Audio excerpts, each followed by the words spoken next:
ಕೇಂದ್ರ ಸಚಿವರಾಗಿರ್ತಕ್ಕಂಥ ಅಮಿತ್ ಶಾ ರವರ ವಿರುದ್ಧವಾಗಿ ಕಾಂಗ್ರೆಸ್ ಬೆಂಬಲಿತ ಕೆಲವು ಸಂಘಟನೆಗಳು, ಖುದ್ದು ಕಾಂಗ್ರೆಸ್ ಪ್ರೇರೇಪಣೆಯಿಂದ ಕಾಂಗ್ರೆಸ್ನವರು ಕೂಡ ಬೀದಿಗಿಳಿದು ಅವರ ಹೇಳಿಕೆಯನ್ನು ವಿರೋಧಿಸತಕ್ಕಂಥ ಕೆಲಸವನ್ನ ಮಾಡ್ತಿದ್ದಾರೆ. ನಾನೊಂದು ಮಾತನ್ನು ಹೇಳಲಿಕ್ಕೆ ಬಯಸ್ತೇನೆ. ಒಂದು ಹಾಡು ಕೇಳಿದ್ದೆ ನಾನು. ಕೇಳಿದ್ದು ಸುಳ್ಳಾಗಬಹುದು,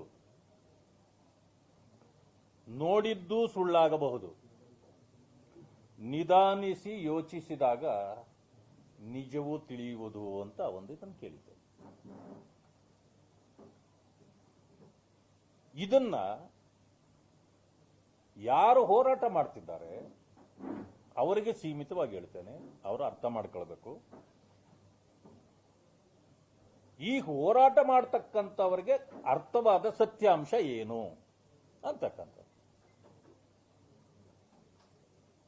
ಇಲ್ಲಿ ಕೆಲವರಿಗೆ ಅಪಮಾನ ಆಗಿದೆ. ಅಮಿತ್ ಶಾ ಅವರ ಮಾತಿನಿಂದ ಕೆಲವರಿಗೆ ಅಪಮಾನ ಆಗಿದೆ, ನನಗೂ ಗೊತ್ತಿದೆ. ಆ ಅಪಮಾನ ಏನು ಅಂದ್ರೆ, ಕಾಂಗ್ರೆಸ್ ಪಕ್ಷ ಬಾಬಾ ಸಾಹೇಬ್ ಅಂಬೇಡ್ಕರ್ ರವರ ಜೀವಿತಾವಧಿಯಿಂದ ಇಲ್ಲಿಯವರೆಗೆ ಅವರ ವಿರುದ್ಧವಾಗಿ ನಡ್ಕೊಂಡ ವಿಷಯ ಇದೆಯಲ್ಲ, ಅದು ಸಂಪೂರ್ಣವಾಗಿ ವಿವರಿಸ್ತಾ ಹೋದಾಗ ಕಾಂಗ್ರೆಸ್ಗೆ ಮುಜುಗರ ಆಗಿದೆ, ಅಪಮಾನ ಆಗಿದೆ, ಸಹಿಸಲಾರದ ಪರಿಸ್ಥಿತಿಗೆ ಅವರು ಬಂದು ನಿಂತಿದ್ದಾರೆ. ಅದು ಆಗಿದ್ದರಿಂದ ಕಾಂಗ್ರೆಸ್ ಮುಖಂಡರು ಯಾವುದಾದರೂ ರೀತಿಯಲ್ಲಿ ಅವರಿಗೆ ಅಪಮಾನ ಮಾಡುವ ಒಂದು ಉದ್ದೇಶದಿಂದ ಈ ಒಂದು ವಿಚಾರವನ್ನ ಹೊರಗಡೆ ತಂದಿದ್ದಾರೆ. ನಾನೊಂದು ಮಾತಾಡ್ತೇನೆ, ಬೇರೆಯವರು ಹೇಳೋದಕ್ಕೆ ಮುಂಚೆ ಬಾಬಾ ಸಾಹೇಬರಿಗೆ ನಾವು ಅನ್ಯಾಯ ಮಾಡಿದ್ದೇವೆ, ಅವರನ್ನ ನಾವು ಚುನಾವಣೆಯಲ್ಲಿ ಸೋಲಿಸಿದ್ದೇವೆ, ಅವರನ್ನ ನಾವು ತೀರಿಕೊಂಡಾಗ ದೆಹಲಿಯಲ್ಲಿ ಅಂತ್ಯಕ್ರಿಯೆಗೂ ಜಾಗ ಕೊಟ್ಟಿಲ್ಲ, ಈ ದೊಡ್ಡ ಅಪರಾಧ ನಮ್ಮ ಮೇಲೆ, ನಮ್ಮ ಕಾಂಗ್ರೆಸ್ನ ಮೇಲೆ ಇದೆ ಅಂತಕ್ಕಂಥದ್ದನ್ನ ಸದನದಲ್ಲಿ ಮಾನ್ಯ ರಮೇಶ್ ಕುಮಾರ್ ಅವರೇ ಹೇಳಿದ್ದಾರೆ. ಇದನ್ನು ಒಪ್ಕೊಂಡಿದ್ದಾರೆ. ಇದು ರೆಕಾರ್ಡ್ ಅಲ್ಲಿದೆ, ಇದಿದೆ. ಕಾಂಗ್ರೆಸ್ನವರು ಯಾರಾದರೂ ರಿಯಾಕ್ಟ್ ಮಾಡಿದ್ರ? ಬೇರೆಯವರು ಇದು ಸುಳ್ಳು ಅಂತ ಹೇಳಿದ್ರ?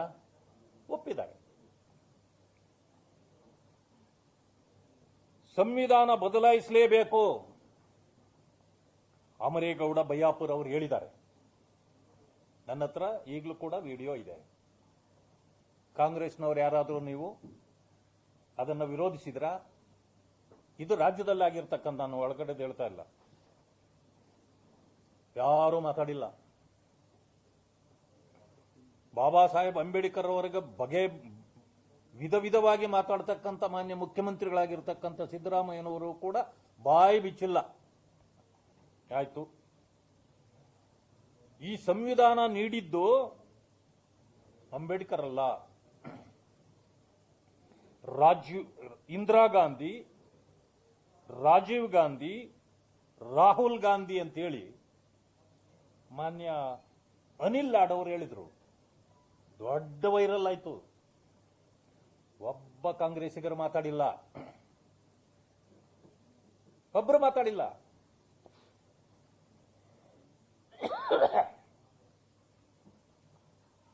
ಇವೆಲ್ಲ ಬಿಡೋಣ. ಇಂಡಿ ಅಲಿಯನ್ಸ್ನ ಪಾರ್ಟ್ನರ್ ಈಗ ಓಡಾಡ್ತಾ ಇದೆ ಸೋಷಿಯಲ್ ಮೀಡಿಯಾಗಳಲ್ಲಿ. ಸಂವಿಧಾನ